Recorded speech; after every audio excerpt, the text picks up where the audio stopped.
Right, so what we're going to do in this video is go ahead and solve for our price setting curve algebraically when we have more than one input. That is, when we have two inputs in this very simple example.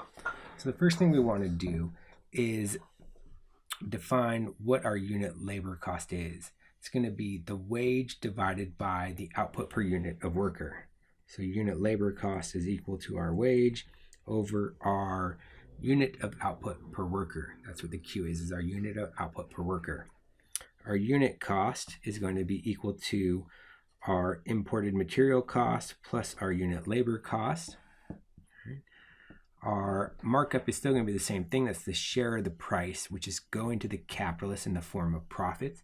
But now, since we have an additional group who's laying claim to the output of that worker, Q, right, Q must be divided between labor, capital, and the foreign sector, who is the owner of those imported goods that we're using in production. So we use mu as our markup again.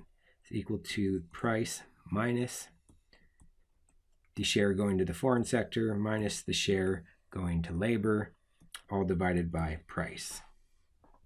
All right. We can simplify this and get mu is equal to 1 minus UMC over P minus ULC over P.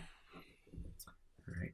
And we know what our unit labor cost is, so we can go ahead and make that substitution. And here we get mu is equal to 1 minus UMC over P minus W over Q over P. All right. Now we can move that down there and try to isolate W over P on the left-hand side. So what we're going to end up with is W over P on our left is equal to Q times the quantity, 1 minus mu minus UMC over P. What we can see here is that the real wage is the share of the product of labor after the other two groups have taken theirs. After the capitalists have laid their claim and after the foreign sector has taken their claim, labor gets what is left. Now, I want to look at this in terms of the distribution.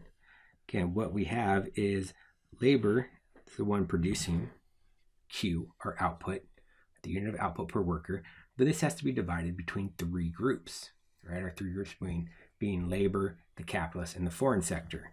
Well, we know here we have our price setting curve, which is equal to the real wage. And you can see what that is equal to over here, Q times the quantity, 1 minus mu minus the share of the price going to the foreign sector. All right, so this here is labor share, I'm sorry. Then we have the share going to the capitalist and the share going to the foreign sector. Now, what happens is if you have an increase in the markup, that would cause a change in the share going to capital. If we have an increase in the unit material cost, the cost of our imported good, we have an increase in the share going to the foreign sector, right? If we have an increase in the share going to the foreign sector and we're holding that markup constant, what that means is that the share going to labor is going to get smaller, right? Increase in that cost of the imported good is going to be passed on in the form of higher prices, right? The price is determined as a markup over cost. So the capitalist is not going to allow that increase in the cost that they're incurring through that increase in the material goods and material costs. They're going to pass that on to the consumer, raise the price up. Labor is ultimately going to get a smaller share.